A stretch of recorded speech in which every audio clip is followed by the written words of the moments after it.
Assalamualaikum warahmatullahi wabarakatuh. Perkenalkan, nama saya Iklima Alfia Avanin kelas 10 UTKP 1. Di video ini saya akan menjelaskan tentang materi prinsip ergonomi. Baiklah, langsung saja kita mulai menjelaskan materi yang ada pada prinsip ergonomi. Sebelum itu, mari kita berdoa sesuai agama dan kepercayaan masing-masing. Baiklah, mari kita mulai materi yang pertama.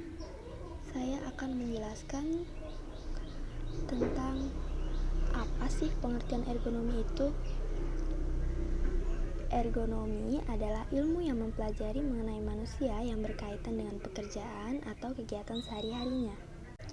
Jika dilihat dari bidang desain produk, ergonomi adalah ilmu terapan yang menjelaskan tentang kelebihan dan keterbatasan manusia secara sistematis, memanfaatkan dari berbagai informasi dalam merancang suatu produk.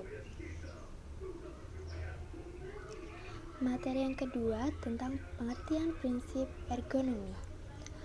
Prinsip ergonomi adalah suatu pedoman yang dalam penerapan ergonomi di tempat kerja. Materi yang ketiga, ada apa saja prinsip ergonomi secara umum sih? Prinsip ergonomi secara umum ada 5. Yang pertama, kegunaan, utility.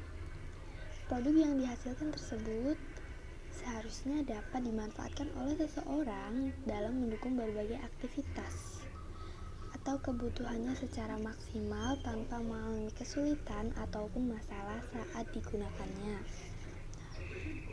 Yang kedua, keamanan, safety. Produk yang dihasilkan dapat digunakan dan dimanfaatkan tanpa adanya resiko yang bisa membahayakan keselamatan dan juga menimbulkan kerugian bagi si pengguna.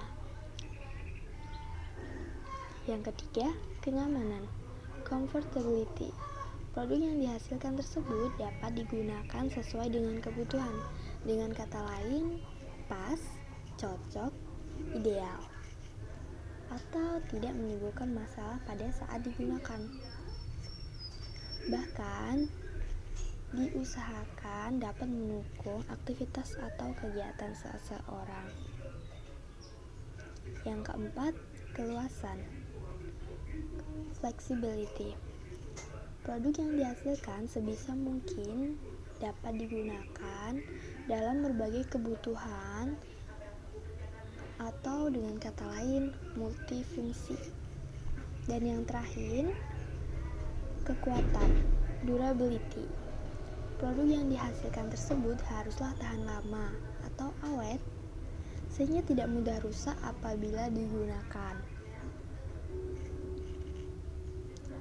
Apa saja sih prinsip ergonomi? Yuk mari kita cari tahu. Yang pertama, perhatikan posisi duduk maupun berdiri. Kondisi di mana badan selaras dan seimbang baik saat duduk maupun berdiri.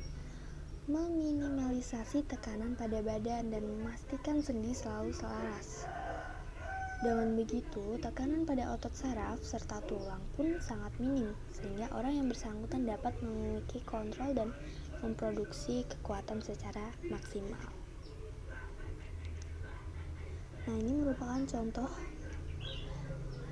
duduk dengan tegak dan mata sejajar dengan layar dan posisi tangan 90 derajat.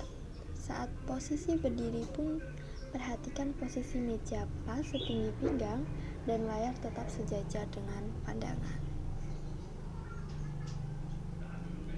Yang kedua, pastikan untuk selalu bergerak. Meluangkan waktu melakukan stretching agar otot-otot yang tegang menjadi kendur.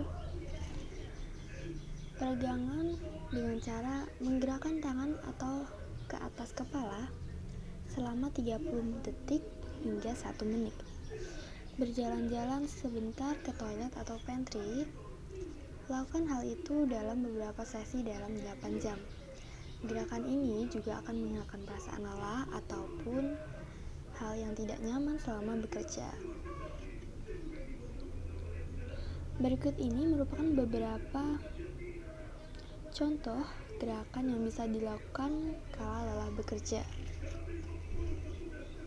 Yang ketiga, Ketahui batas berat Anda. Ketahuilah batas toleran beban. Setiap orang memiliki batas toleransi yang berbeda-beda, jadi tidak bisa disamakan. Misalnya, dalam memindahkan barang-barang yang berat, Anda dapat meminta bantuan orang lain untuk memindahkannya secara berkala atau menggunakan bantuan mesin. Nah, ini merupakan kondisi atau posisi yang tepat saat mengangkat beban, yaitu kondisikan posisi badan selalu tegak karena dapat meluruskan tulang belakang. Angkat barang secara perlahan sambil meluruskan lutut dan pinggul. Ketika mengangkat barang, hindari gerakan memutar. Yang keempat, kurangi stres kerja. Faktor stres kerja antara lain terjebak dalam rutinitas deadline yang menumpuk atau konflik internal. Stres yang berkepanjangan tidak hanya memicu kelelahan mental, tetapi juga memengaruhi kesehatan fisik. Berikut ini merupakan beberapa stres yang disebabkan oleh pekerjaan. Untuk itu, lakukanlah refreshment dengan memanfaatkan waktu libur dan tidak sering lembur agar mengurangi stres kerja.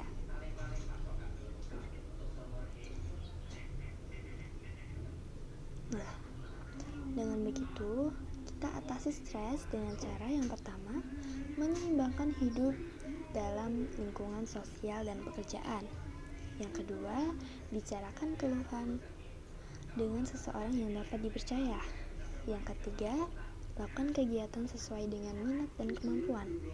Yang keempat, jagalah kesehatan dengan olahraga atau aktivitas fisik secara teratur.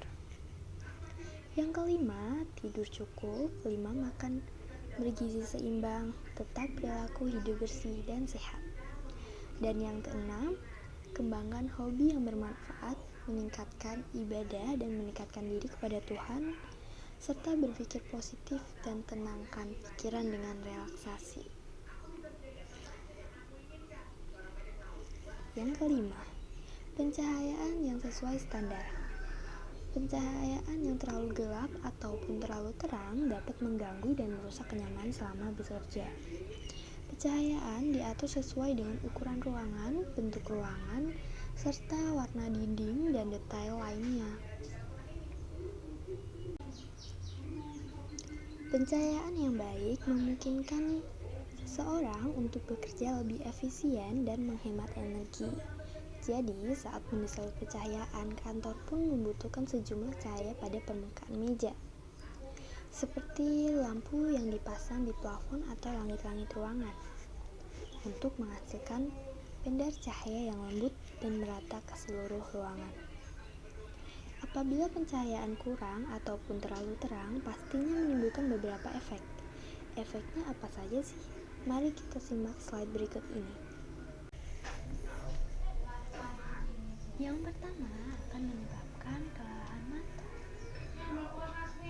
Yang kedua akan menyebabkan kelelahan syaraf.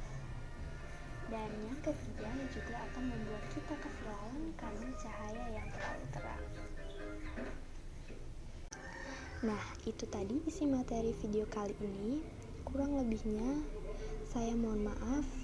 Wassalamualaikum warahmatullahi wabarakatuh.